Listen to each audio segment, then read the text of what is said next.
अस्सलामु अलैकुम वरहमतुल्लाहि वबरकातुहू।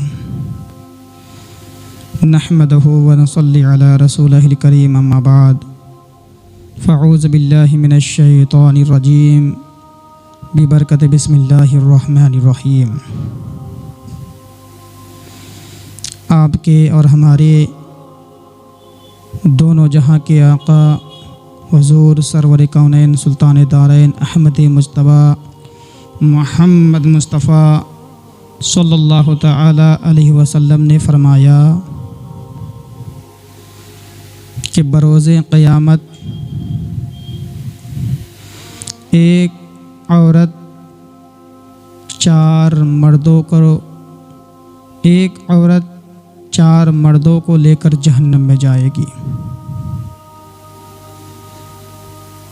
हुक्म होगा कि ऐ फरिश्तों, इस औरत को पकड़ो और इसको जहन्नम में डाल दो। तब वो औरत कहेगी, ए रब्बे कायनात, ए रब्बे कदीर, मैं अकेले जहन्नम में नहीं जाऊंगी, मेरे बाप को बुलाया जाए। हुक्म होगा, फरिश्तों, इसके बाप को बुलाओ। जब उसके बाप आएंगे, वो औरत कहेगी, मौला पाक परवरदिगार आलम, जब मैं छोटी थी, छोटी से लेकर बड़ी हो गई, हत्ता कि मैं 9 साल तक पहुंच गई, 9 साल की उम्र तक पहुंच गई, मैं बालिगा भी हो गई। ऐ रब्बे कदीर, मेरे बाप ने मेरे को कभी नहीं डांटा। मेरे बाप के सामने मैं बेपर्दगी के साथ घूमा करती थी, बेपर्दगी के साथ घूमा करती थी, ऐशो मस्ती किया करती थी। लेकिन ऐ मौला, ऐ रब्बे कदीर, मेरे बाप ने मेरे को कभी नहीं डांटा, मुझको कभी नहीं डांटा। ऐ रब्बे कदीर, जब मैं नंगे सर घूमा करती थी तो मेरे बाप को बहुत खुशी होती थी कि मेरी बेटी, वाह क्या बेटी है। मेरे मौला, जब मैं किसी गाने वगैरह के सामने, जब कहीं पे गाना बजता था, मौला मैं डांस करती थी, मैं नाचती थी, लेकिन मेरे बाप ने मुझको नहीं डांटा, मुझको नहीं समझाया। और मेरे बाप को खुशी होती थी, मेरे बाप खुशी से मचलते थे। मौला, मेरे बाप मुझको कभी नहीं डांटे। अगर मेरे बाप मुझको डांटते होते, अगर मेरे बाप मुझको डांटते तो मैं ज़रूर सुधर जाती, मैं बेहयाई बेपर्दगी के साथ न घूमती। हुक्म होगा फरिश्तों से, फरिश्तों, इसको और इसके बाप को पकड़ो और दोनों को जहन्नम में डाल दो। फिर वो कहेगी, मौला मेरे भाई को भी बुलाया जाए। वो कहेगी, मौला जब मेरे बाप बूढ़े हो चुके थे, तब मेरे बाप के घर पे नहीं चलती थी, मेरे बाप को लोग नहीं डरते थे, मेरे घर वाले नहीं डरते थे, मेरे भाई को डरते थे। मेरे भाई जिम्मेदार थे, घर के गार्जियन थे। मौला, मैं अपने भाई को बहुत डरती थी, मैं भाई से बहुत डरा करती थी, लेकिन ऐ पाक परवरदिगार आलम, मेरे भाई ने भी मुझको कभी नहीं डांटा। मेरे भाई अगर मुझको डांटते तो मैं बेपर्दगी के साथ कभी ना घूमती।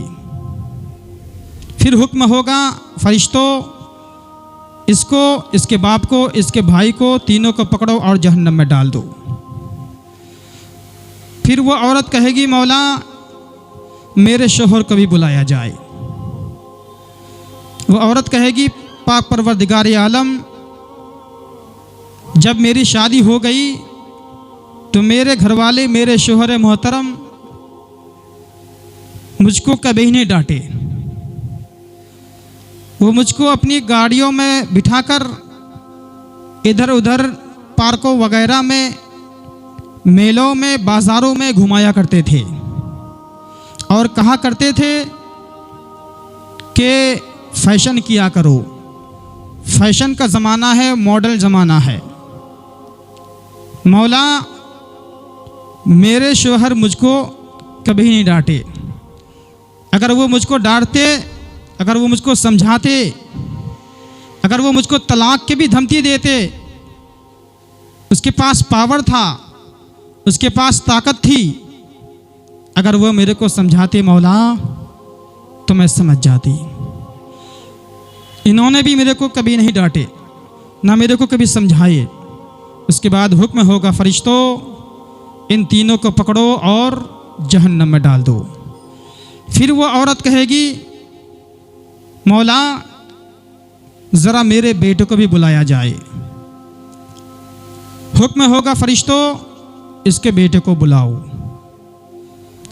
वो कहेगी मौला जब ये छोटे थे मैंने इसकी परवरिश की है और ये जवान भी हो गई, लेकिन ऐ मौला ये अपनी बात मनाने के लिए ये कुछ भी करता था तो मैं इसकी बात मान जाती थी। लेकिन ऐ परवरदिगार आलम मेरे बेटे ने भी मेरे को कभी ये नहीं कहा कि अम्मी जान तुम्हारी ये उम्र नहीं है, तुम्हारे ये उम्र नहीं है फैशन करने की, ऐशो मस्ती करने की। ऐ मेरी माँ अगर तुम ऐसे ही करोगी, अगर तुम नमाज नहीं पढ़ोगी तो मैं तुम्हारे हाथ का खाना नहीं खाऊंगा।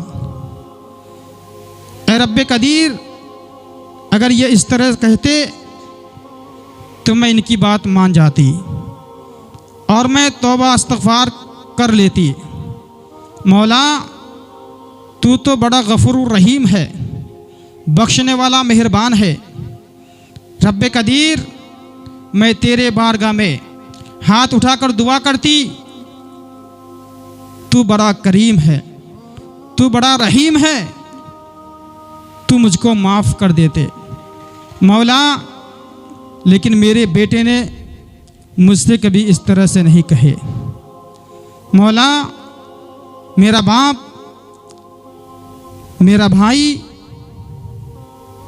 मेरा शोहर, मेरा बेटा, चारों के चारों मेरे साथ जहन्नम में जाने का हकदार है।